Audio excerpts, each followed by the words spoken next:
Hey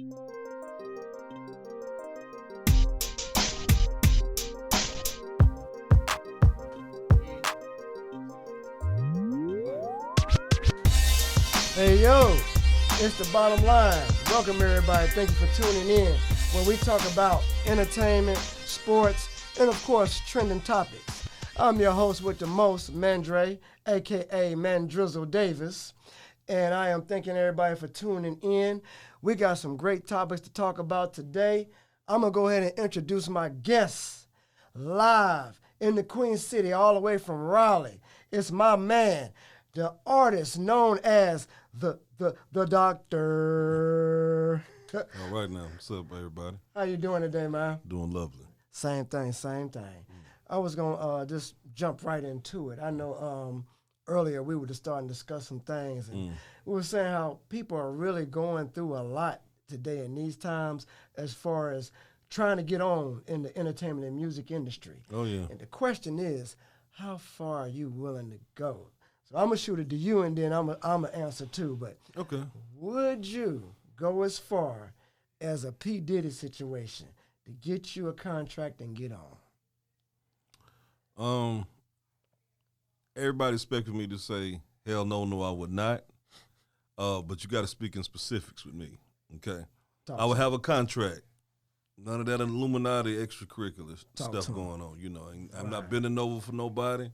I'm not sucking nothing. Not at all. You know what I mean? I'm not putting my hand on nothing but a pen to sign the contract. Okay? I'm not doing none of that.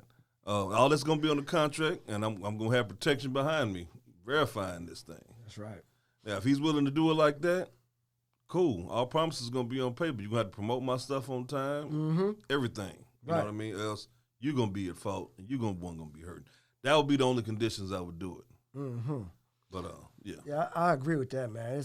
And today, you know, it's really no excuse to not know what to expect when you get in. Even if somebody's spitting good and talking good, if the contract don't line up with what's going to work for both of you, you definitely shouldn't sign it. Correct. And with all the know-how we got, YouTube tutorials, the NWA story, TLC story, everything that we're seeing right now going on, it's up to the artist, not just who you have as a lawyer or not doing your contract and paperwork. It's not just up to the producer or the director to do you a decent contract. It's up to you yourself before you sign. Once you sign, it's over. Who's going to look out for you look better than you? Right. You know, so it's best that you learn. Even your lawyers, you know, they're supposed to have your back. They're not your friends. They pretty much there to take your money and make you feel good about doing it. Right. You know, if you really think about it. So you got to show that lawyer, look, don't play with me. I know my stuff too. Right. You know. I'm in tune. So, with it. I'm not just an artist. I know the business side of the game too. Right, yeah. You may can show me a little bit extra, but I know the basis to show that. I know if you BSing me. You know what I mean?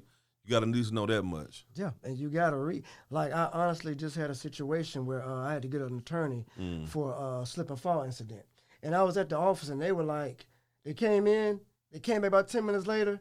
They were like, you're actually reading the contract. I was like, don't everybody? They were like, no. Before a slip and fall incident, or like I call it the Ezel contract, I like to call it. My neck and my back.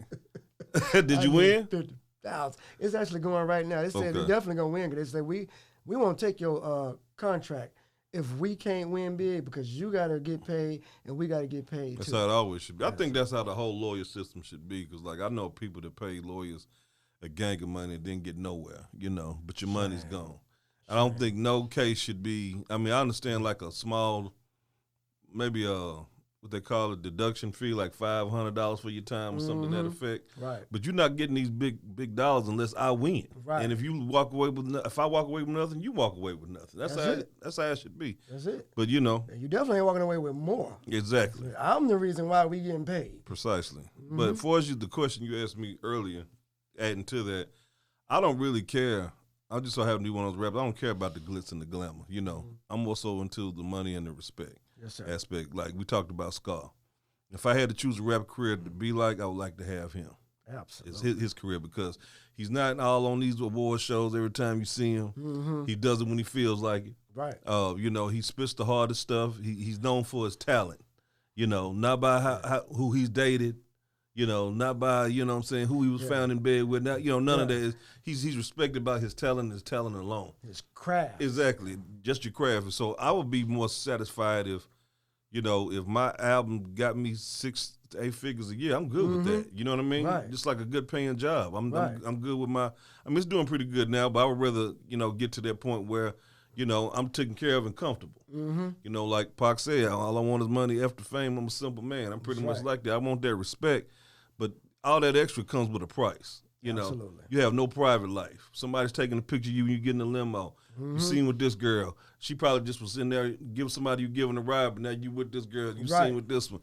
It's just all over the place. Then you got this Me Too movement. Once you see millions going on, that girl that lied to you about her age probably back in the day, said she was this age and you did her. She gonna come now to the forefront and say you did. So I was really 16 at that age. You're like, what? And no one's gonna believe you. You know what I mean? Because she's coming and putting these accusations on there. You know what I mean? Even if you found not guilty, the accusation still put out there to the people. I said once that assassination of character hits, it's over. It's a hard battle to win. It's hard. Hill to climb back on, hill mountain to climb back on. It's just what it is, man. So that's what I'm saying. I'm simple. I'm good with the the respect and the decent financial ability about it. All that extra stuff, y'all can have that. Right. Well, shoot, since we already don't win I can care less if I win 1 Grammy. You already said one, Scarface. We might as well go ahead and talk about who are the artists that inspired you back in the day? What made you fall in love with hip-hop? And who are the artists that made you want to get into it? As we touched on earlier, I'd say it was LL Cool J starting out. When I was real little. Then Kane came on the scene. I ain't gonna say I forgot about LL, but I'm like, I think I'm gonna stick with this one, because I was always that elite type person. You had to be the top 10, whatever it is, for me to like you. Like, who ain't a heavy Michael Jackson fan? I wanted to find who was going to be the rap version of Michael Jackson, and that was Big Daddy Kane. There it is. The man knew his craft. The man could dance. Mm-hmm. He had the ladies. He was smooth. Yes. Who didn't want to be that guy back then? That's know what I mean? So, Kane was my dude, and then when the 90s hit, Biggie came, and that's when I decided to pick the pen up. There you go. So, and that's when I picked it. I said, okay, well, he ain't nothing but a gangster version of my favorite rapper. Mm-hmm. So, I actually had the privilege of meeting Big Daddy Kane down here. I'll show you the picture when we get a chance to, it's on Instagram. Got the chance to meet him at his house. We chopped it up, one of the best moments of my life. You know what I mean? Got to ask him a few questions. Man. But, yeah. I'll show you when we get the chance. I'd love to check that out. Oh, yeah. I saw recently, man, I don't know if you've seen it. He did a freestyle recently. Who, Kane? Yes. Yeah. It was ridiculous. I used to get on, I'm telling you, anybody that's going to watch this interview on Instagram will tell you, I used to almost get on fights on the back of the bus because somebody was trying to say Tupac was better than Big Daddy Kane and this person's Big Daddy Kane, you know what I mean? And I'd be ready to go off in their mouth because I knew different, you know what I mean? Y'all just going with the hype. I'm telling you what is, Bump who's popular now, That's Kane is where it's at. Longevity. But, it's just now, the truth is just now coming to the forefront like, oh, yeah, well, Kane was that man. I'm the only one that's been like, duh, I've been knew this, That's right. That's right. But, yeah. And it took a minute because, like you said, today's times, like we were talking about earlier, is different than then. Like, I got to go ahead and spit a couple of mine. Like we were saying, you said Lady of Rage. I said I left that off my list. Oh, my favorite female rappers, Lady of Rage, Lauryn Hill. And see, these are two ladies that made impact off of one album. You know what I mean? Or one song. Amazing. That's when you know your talent is so amazing. That's why I was so mad at Dr. Dre. When that Afro Puff song came out, that album should have followed right behind it, and he didn't do it. And Prolong. And made her miss her spotlight. Exactly. And I said this, I called the Lauryn Hill album out the same way. Mm-hmm. And then I like, because she got more Grammys off that one album than people have in their whole career making 4 and 5. Right. So I had to say Lauryn Hill, MC Lyte. That's mine right there. Always. Who else? And for today, I would have to go Megan Thee Stallion because she's more lyrical. She may do that stripper rap like the rest of them. Like I said, she does it in a more artistic way. Her flow patterns is nice. I look at all of that. You know what I mean? Yeah. Like I said, it ain't what you talk about is how you talk about it. Yeah, and it's like we say, it's the cadence too. Like MC Light, when she spit, and don't get me wrong, Queen Latifah, everybody back then. Oh, Queen Latifah too. I can't forget that one. Yeah. You know, like Bahamadia, all them, they were getting it. Boss, rest in peace. I like all them. Yeah. But MC Light, every song when she came out, her voice just grabbed me. Hot damn, hot damn, oh, here we go again. Every song she came out with, doom, doom, doom, doom, doom, doom, doom. I met her at a club one night. Everything Poor she came George, out with, yeah. Everything, the way she spit it was just like, what's she gonna say next? Oh, yeah. And it was not just the cadence, it was the actual word play. She actually was saying something too. Right. And like mine today, I'm gonna be honest, it's a local artist I listen to a lot. And it's because of her word play, her genius, and getting her stuff out, her connection to the Charlotte, North Carolina community, Reese Raps. I listen to a lot. You get a chance, go online and check out Reese Raps. I'll have to check out. And she does it too. Yeah. My old school classics, man, people that I feel like they always got slept on and they'll always be my greats. EPMD, like I said, Red and Meth, Jada. Yeah. Oh, yeah, I didn't finish. It was Kane, Biggie, Scarface, Twister, and Pac. Oof, man, that's a hard list to go against there. Yeah, that's the top tier. It gets no better than them cats. That's the ooh-wee. That's a hell of a team. Favorite rap groups I have to go NWA, A-Ball and MJG, UGK, the Clips. Clips. Yeah, and one other I know. Wu-Tang Clan. Yes, sir. Of course. Yes, sir. And I have to say, and the Dog Pound. Right. And then there was some that just came out, and I like the way they represented, like Trick Daddy. When he came out, he represented hard, and he wouldn't let you say, "Man, this the South," you know. T.I., Hustle Gang. That's one of my favorite Southside rappers, T.I. I say this: a lot of people don't cater to the South because they're not lyrical. You know, they just make good club songs or whatever, and I agree with that. I always stuck to lyricism because I always was intrigued by what a person said, and if he said something impressive to make my eyebrows raise or make me jump back. Whoa, would you hear that? You know, rewind that. You don't get that out of a club song. You know. True that. And so like it's like I look at that wave and that pattern, you know what I mean? That's how I view my talent. You know, like I know UGK, A-Ball and MJG, Outkast. That's another favorite rap group of mine. I mean, these are lyrical people that people actually put thought into what they're about to put out. Right. You know, that's what I like. I just don't like, well, it's a song. No, A bunch of albums, like I got 35 songs. I prefer quality over quantity any day. Yes, sir. Any day. The track and the lyrics. Yeah, like people say about Biggie only having 2 albums. Okay, a lot of people get mad at me when I say this, but I mean, it's the truth. It's the bitter truth. That's why they get mad. Talk to them. Speak your piece. Okay, everybody say, who do you like better, Tupac and Biggie? And I always say Biggie. And they be like, oh, man, you crazy. They ready to go off. Biggie ain't got as many albums. I said, hold on a second. I said, you got to take it. Biggie came right after Pac. Okay? Right. Hold on. Right. Now, look at Pac's first 2 albums. Since we judging like that, judge Tupac's first 2 albums with Biggie's first 2 albums. Apocalypse Now. Tupac grew into the great artist he was. Biggie started out great. You see what I'm saying? Mm-hmm. So that's why I put that crown on him. And I like both of them's path because, Tupac, he was running through trying to get in and do deals. He really didn't start really being noticed until Me Against the World came out. Right. Yeah. Because people forget he was out way back with Tupac Digital Underground. Yeah. And he came out on that movie soundtrack. Exactly. All around the world. When you're doing movies and stuff, that's great promotions for people to go. Oh, he's on the track and he's got a rap out. That's great promotions. Biggie got tight off his talent. And that's why I got to agree with you on that. Period. You Much know what as I mean? I love Pac. Yeah. His was this straight, hey, this is all I got. Well, yeah, I'm not being an act. This is where I'm coming from. Correct. I mean, you look at his first 2 albums. He got Tupacalypse Now, and he got Strictly for My Niggas. Can we say nigga on here?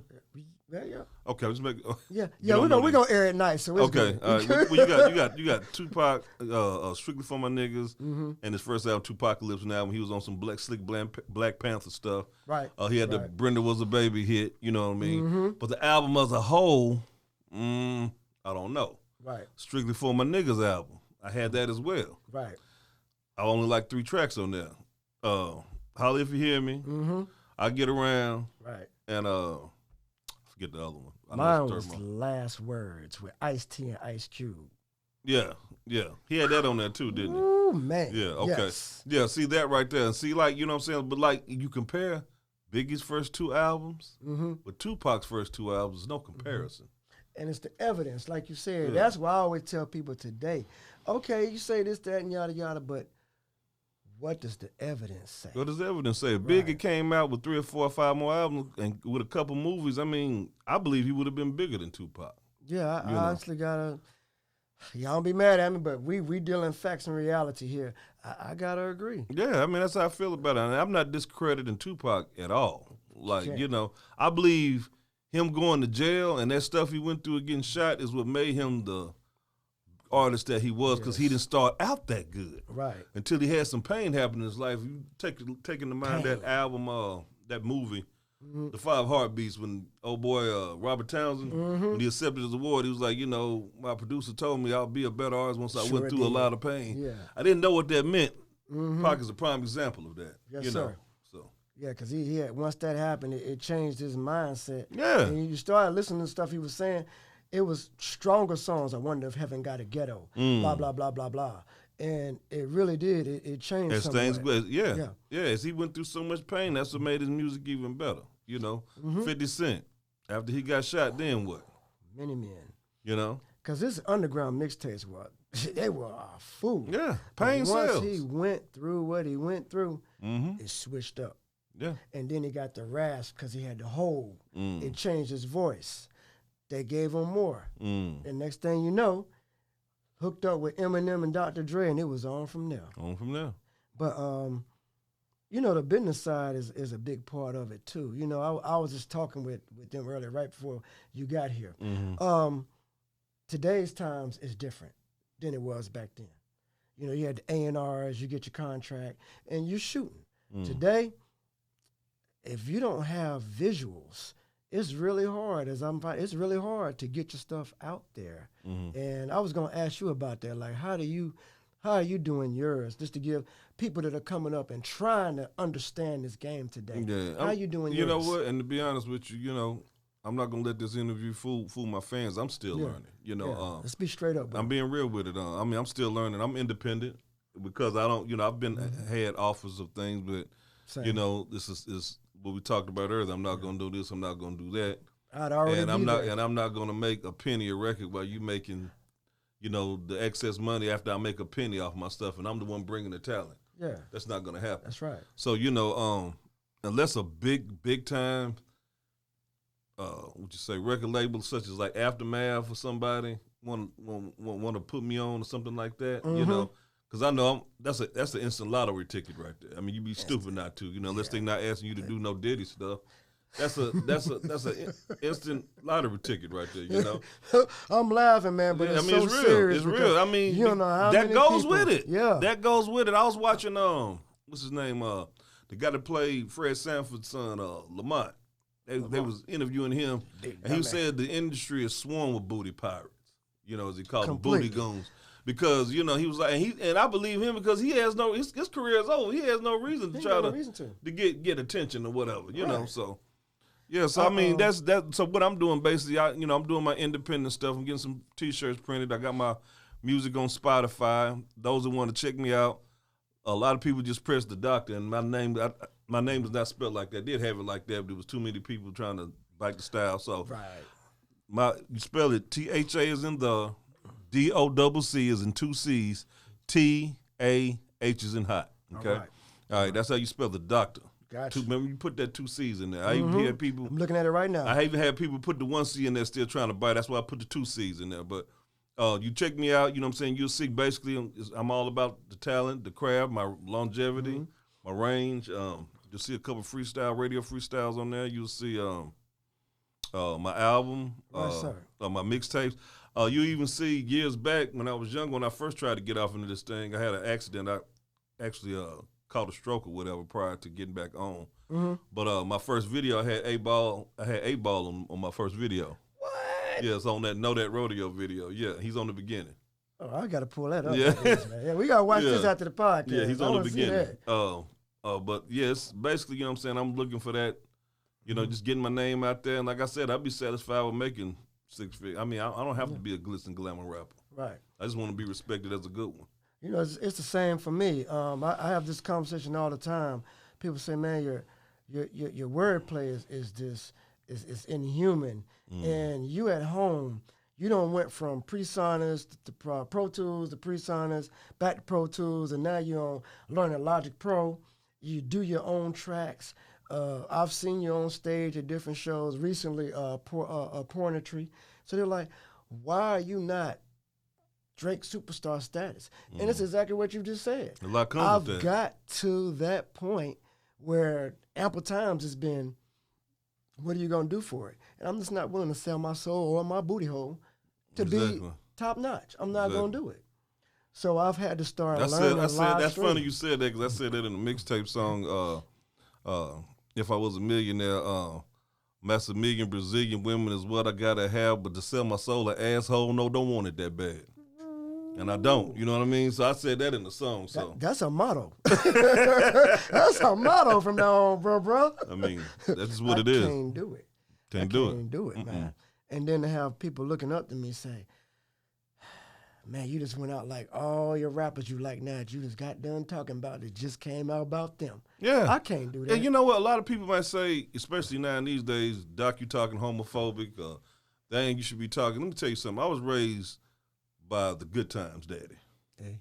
James. Yes. That's my dad's name, James. Yes. You see him on Good Times? That's my pops. You had Good Times. Yeah, I had the Good I Times had Boys pop. in the Hood, Furious Styles. Yeah, well, so I had James. And I asked him about that, you know, because that's back in the days when people was getting raped in jail and stuff.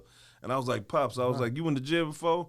And he was like, yeah. I said, did anybody try to get you up in there? They said they knew better, you know, because my Pops would, he's known for these hands, you know. Mm-hmm. You know, he laid a man down with his bare hands. We ain't gonna get off into that, but like the man was brutally respected, but he didn't play. Right. But he was saying, he told me this, and this one made me like this from that day forward. He told me, he said, if a man ever touched him or did that to him, his mission in life would be to kill that man, or he would have to kill himself.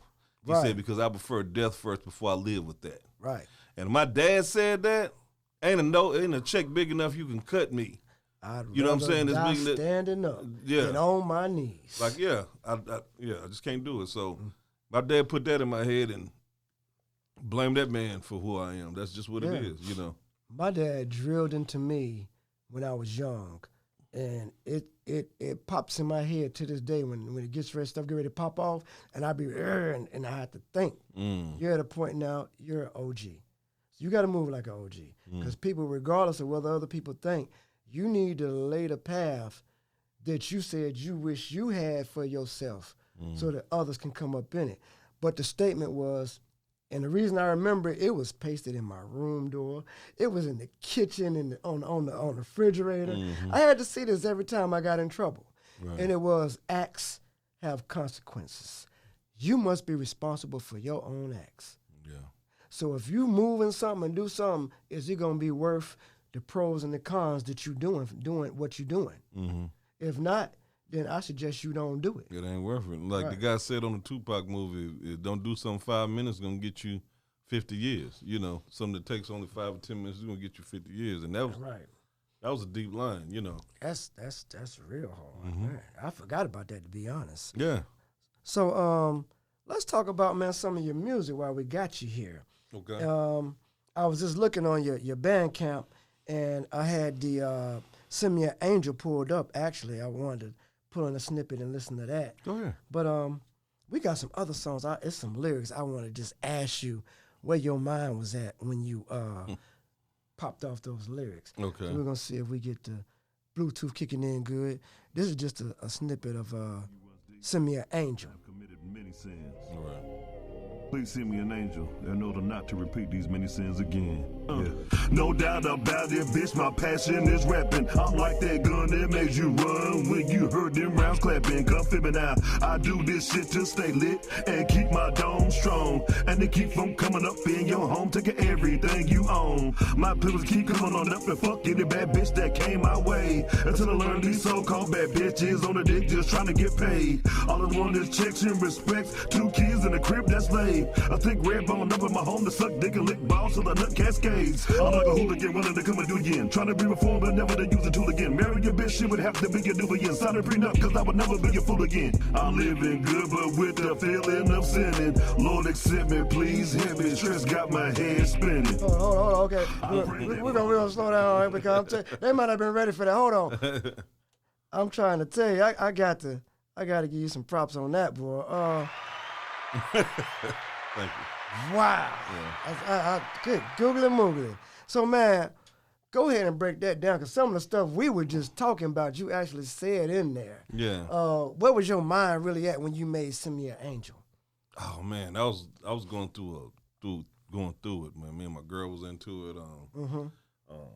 Money was getting funny, and I just like start writing, just putting my frustrations, you know what I'm saying, on paper, you know, right, or whatever. Technically speaking, I like the second verse better because it really explained why I am the way I am, why I came up, you know. Yes, sir.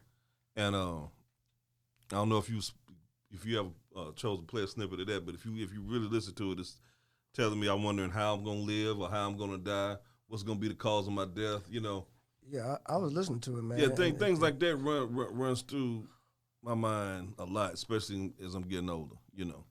I just think that's amazing. Things man, I took for granted thinking about as a youngster, you know, now really it's coming to roost as me getting older. Right. Yeah. It was just writing my frustrations pretty much on paper. If you listen to my album, I try to do what I tell people, a gumbo flow. I use many different producers because I don't want you getting people's attention span is like this. So, you know, I try to make every song different. You know, this one's going to be on some hip-hop fantasy type stuff. Yes. This one's going to be political. This is going to be gangster. Right. This one's going to be talking about some woke stuff, you know. I want to give you everything, you know what I mean? Like I said, I just don't want to fill up an album with a bunch of songs. I want to treat each song like if it would be a single coming out every time. So you're creating a concept. You want people to, when they hear it, it's like, oh, wow. And you can really visualize. I could see just listening to what you're saying. I'm one of those, I'm listening to what you're saying, and in my head, I'm already picturing my own video. Like, I'm a read a book guy. Correct. Because I watch the movies, but you make your own understanding when you read novels.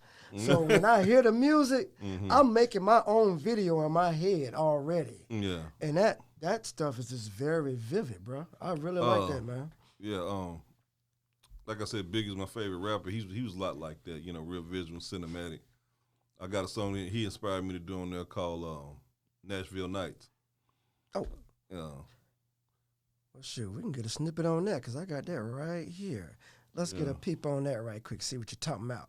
And the Nashville Nights. It's more of a storytelling song. All right. Coming out that studio, just dropped 2 tracks and fuck 2 hoes that I used to know. Now I'm on the way to the stove to get a Bud Ice brew and an Optimo. I swear that Satan be the one who keeps the hate on me. But before I start the trip, let's see the rest of this day gon' be. Mash the gas to the floor, for you know I met that red light. Look at my rearview mirror, see some nigga done flashed his headlight. If what's in the back of me got plans of attacking me, I swear what's in this pistol's gonna take it from his family. Now my face done turned mean. Wish this light would turn green, cause if this nigga keep flashing beans, I'ma show him what these 2 mouth birds mean. Think it coming down, D? This nigga done got your nerves tight. Can't make no move too soon because you know you on your 3rd strike. So then I turn right, fucked him over that Bud Ice. This fool done turned 2, I guess dude really wanna meet God tonight. I'm swerving cause I'm nervous, run the stop sign, fuck the right of way. Turn down the street and burn the left down this alleyway. Turn down my headlights so these niggeros won't find me. Now ain't this a son of a bitch, these niggas done pull behind me. Grab the heat from up under the seat, this shit gon' be some fun to me. Please God forgive me for what I'm about to send some company. Popped in the clip, stepped out the whip, and then said some real shit. Nigga, what you got a death wish? Fuck about the car with the deal is, bitch. obvious it was about to go down on this track. Yeah, you got to pay for the rest. Don't give them all of it. They got to stay tuned. They got to go back. Y'all get snippets. That's it. You want it all? Go on Bandcamp. We're going to give you the information at the end. Bandcamp.com. The Doctor. That's what's up. You're going in, bro. So I got two on here. I'm going to ask you which one you would want to hear a snippet of and talk on. Okay. We got Lady Razorblade Ooh. or Boss Bank. Boss Bank is my single. It's talking about, how to make the Boss Bank, who's making the Boss Bank. Mm-hmm. Lady Razorblade, I have to say, is my most controversial, most cinematic, most best song on the album. Because it's actually, I call it my Quentin Tarantino flow. Oh. And the reason why I call it that is because, that's one of my favorite directors. That's what I like. And I wanted to do his directing in the form of a song.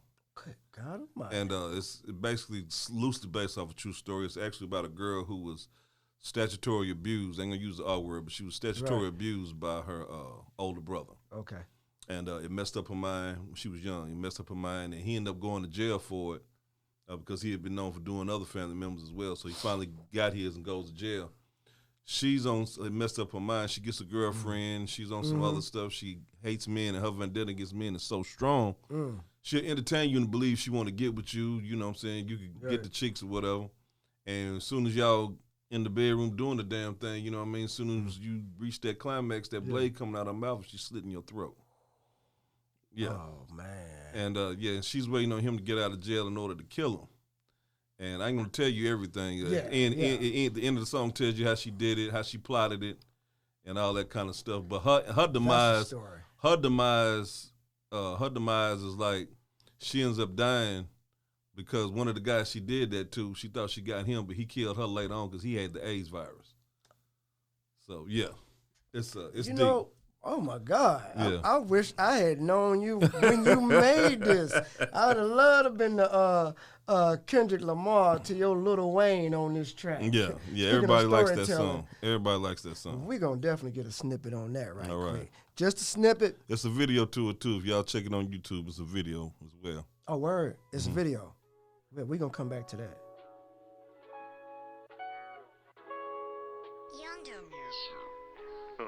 I knew this broad that grew up in the Everglades. Drove the best of Escalades, we called her Lady Razorblade. This was a hustler in the past, but a class funky. Face was fine and hips was wide and that ass chunky. Yeah, she had a donkey attitude like niggas want me. Daddy was a killer and her mama was a junkie. All about her money, selling mollies, making dollars. Sold the lotters to the mama of her baby's father. The baby daddy was a slimy, grimy motherfucker. Not to mention that this nigga was a stepbrother. He was arrested for molesting other family members. Lady swore on her baby's life that she was gonna kill him. Lady Razorblade, tell you how she got that thing. The sex abuse was her excuse, the major thing that made her gay. Her girlfriend named Latae had twist braids, it was major pay. Showed her how to trick niggas and leave them with their throats. Okay, I can't let that one get by, definitely.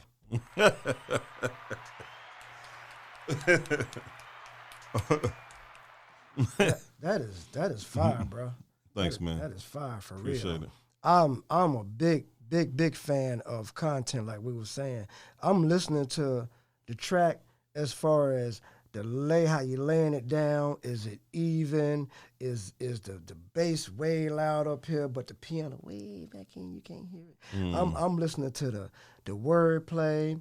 I'm listening to the accolades and the add-ins. All your stuff is no way to say it, but it's nice, bro. Thank you. It's nice. It is hard to find quality-made music today, and every track that's come on thus far, on point, man. Thank you. On point. I recommend anybody go on, Bandcamp and get Doc. I've listened to a few tracks myself already. You know me, I'm not going to endorse if it ain't. You got one hit wonder. He got one good hit. But I'm telling you, everything I've heard. Hey. Well, like I said, I try to mix it up. Like I said, I take you to the movies on there. I actually got a club song on there. This is a single called "Let's Do It Again."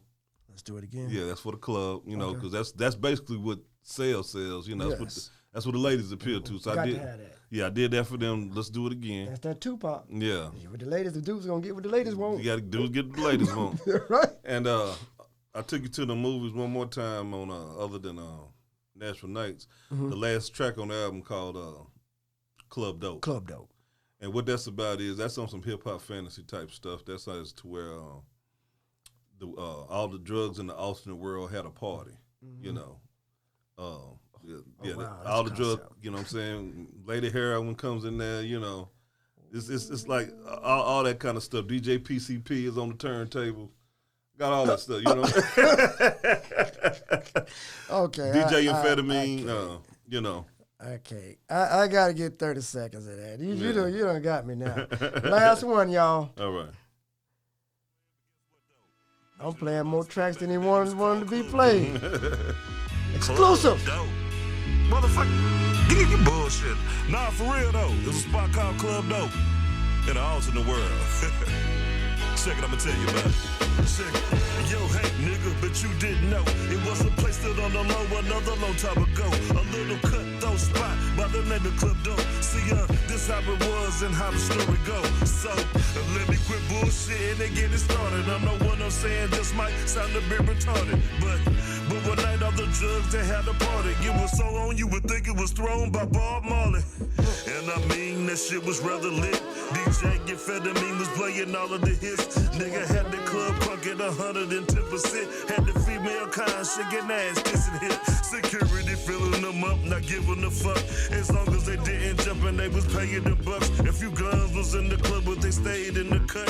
As long as they kept it tucked with the rest of the stuff. Then it came that whole cocaine walking up in that thing. With some trick name Fix and a click called the Kilo Gang. And then next came ecstasy. She said, why this coke bitch standing next to me? Cocaine and the Kilo Gang and Trick started talking shit. They said, bitch, we the real reason why you get the dick. Then alcohol jumped up the bar and said, fuck both of y'all. If it wasn't for me, it leaned to be no party at all. Like I said before, but y'all didn't know. It was a place that on the low by the name of Club Dope. One time for DJ Amphetamine. Hey. That thing is so real. Like, the drugs are telling the story. Yeah. You at the club, you at the show, you at the studio. You welcome. Because a lot of times, sad but true, that's where everything really jumps off. And you got a lot of people today, they haven't been in the party inside Clive, Whitney Houston parties inside the parties and really seen. Correct. So, you know, this is a good display. Exactly. To let people get a good understanding. You're getting ready to come into this world. Be ready for the dark side of it, too, because it's stuff, hidden agendas behind hidden agendas that you ain't even ready for. Right. That was on spot. That was fire, man. Appreciate it. That was fire. Yeah. I'm going to definitely display it, but I want everybody to know where to reach you at on this one. Okay. So I'm going to go ahead and put it up there. Y'all hit The Docctah, that's THADOCCTAH.bandcamp.com. Go on there, hit them all, support. This is what we're doing. Y'all see y'all really like the local artists. You like the indie artists. That's what we are. We'll come to your town. We're ready to come and perform. But support so that we can say thank you and keep doing what we're doing because nothing runs off of nothing. This air, it costs. It costs. Most deaf. So again, THADOCCTAH.bandcamp.com. Go on there and check out the Docctah. Hey, look, man. It was a pleasure and honor having you here. Thanks, don't doubt.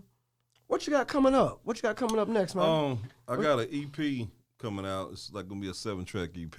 My son, he's at the age now he's trying to do it too. So I got my son on the album. Facts. It's called Old School versus New School. Yes, sir. He's doing his thing, and I'm doing my thing. You know, so that's a bit. I got a song on there called Horrid Hospital. Taking them back to the movies on that. It's about this hospital that got everything bad is going up on there. Bitches paying for their hospital bills with EBT cards, you know. Then the doctors hit, you know what I mean? You know what I'm saying? The janitor's a pervert. He catching people and they mainly stay with somebody who's got their arms and legs broken. He go in there and molest them. Oh, Lord. The song starts off, I got this nurse named Nina Nance from Nineveh who calls sucking your dick and balls, checking your temperature. You know, it's like the whole hospital is just crazy. You know what I mean? It sound like it. So, you know, it's called Horde Hospital. I got a few other stuff. This is going to be a controversial song where I got me and this other rapper on there. We catching all the crooked cops. Yeah. And we torturing the crooked cops and letting them see what it feels like when they do this to us. Right. You know, I got that on there. Use your privilege and see how Right. it feels. Exactly. You know, yeah. So it's a 5-track EP. I'm on there. You know, I got some shows coming out. That's basically it for right now. You know, taking things one at a time. I want to be all over the place. Amen. So where can everybody on social media reach you at? Be able to get in touch? I'm on Instagram. Docctah the Dapper Don. That's the full whole rap name or whatever. Okay. THA is in the DOCCTAH. Okay. Dapper Don. That's on Instagram. Right. And you can catch me on Facebook with my partial government name, Maurice the Dr. Dotson.